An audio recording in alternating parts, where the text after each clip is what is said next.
రాష్ట్రంలో కొత్త ప్రభుత్వం ఏర్పడి 100 రోజులైంది. ఈ 100 రోజులు అయి ప్రభుత్వ పరిపాలన ప్రారంభం కాగానే పెద్ద ఉపద్రవం వచ్చింది. కృష్ణానదికి గొప్ప వరదలు రావడం, ఆ వరదల్లో ఎన్నో వేల కుటుంబాలు నిర్వాసితులు కావడం, ప్రజలు అన్నవస్త్రాలకి అలమటించడం లాంటివి కూడా సంభవించాయి.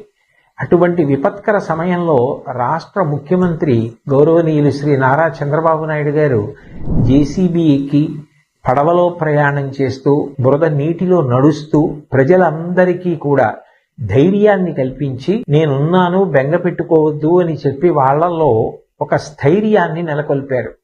అలాగే మంత్రులు, అధికారులు, అనధికారులు అందరూ కూడా ఆ కష్టంలో ఉన్న ప్రజలందరినీ ఆదుకోవాలి అని గొప్ప ఆర్తిని చూపించారు. ఈ సందర్భంగా ప్రత్యేకించి ప్రస్తావించవలసిన వారు పారిశుధ్య సిబ్బంది.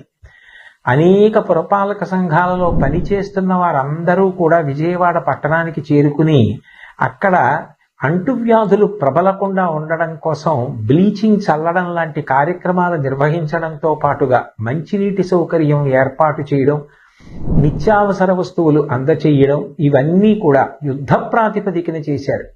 స్వచ్ఛంద సంస్థలకి సంబంధించినటువంటి అనేక మంది సభ్యులు, ప్రజలు, వ్యాపార సంస్థలు, విద్యా సంస్థలు ఇతోధికంగా విరాళాలను ప్రకటించాయి. నిజంగా ఇటువంటి కష్ట సమయంలో అందరూ ఏకోన్ముఖులై నడవడం, అటువంటి సమైక్యతాభావం చూపించడం చాలా చాలా గొప్ప విషయం. భాగవతంలో పోతన గారు ఒక మాట అంటారు, పరహితము చెయ్యునెవ్వడు పరమహితుండగును భూత పంచకమునకును, పరహితమే పరమధర్మము పరహితునకు నెదురు లేదు పర్వేందుముఖి అంటారు.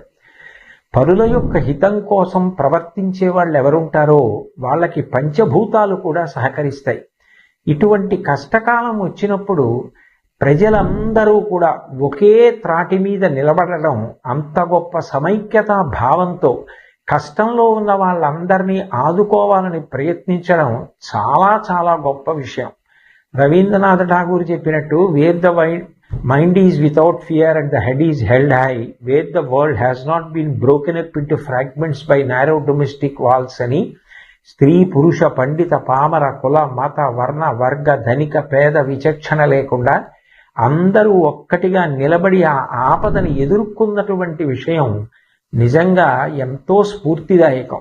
రాబోయే కాలంలో కూడా సుపరిపాలన ప్రభుత్వం అందించడానికి, ప్రజలందరూ సమైక్యంగా ఉండి ప్రగతి బాటలో నడవడానికి కావలసినటువంటి మంచి బుద్ధి వైభవాన్ని పొందడానికి భగవంతుడు తన ఆశీర్వచనాన్ని అందించాలని, ఈ రాష్ట్రం బాగా వృద్ధిలోకి రావడానికి అది కారణం కావాలని నేను భగవంతుణ్ణి ప్రార్థన చేస్తూ, నిజంగా ఈ కష్టకాలంలో అంత గొప్పగా నిలబడిన అందరికీ నా హృదయపూర్వక నమస్కారాలు తెలియచేస్తూ సెలవు తీసుకుంటున్నాను.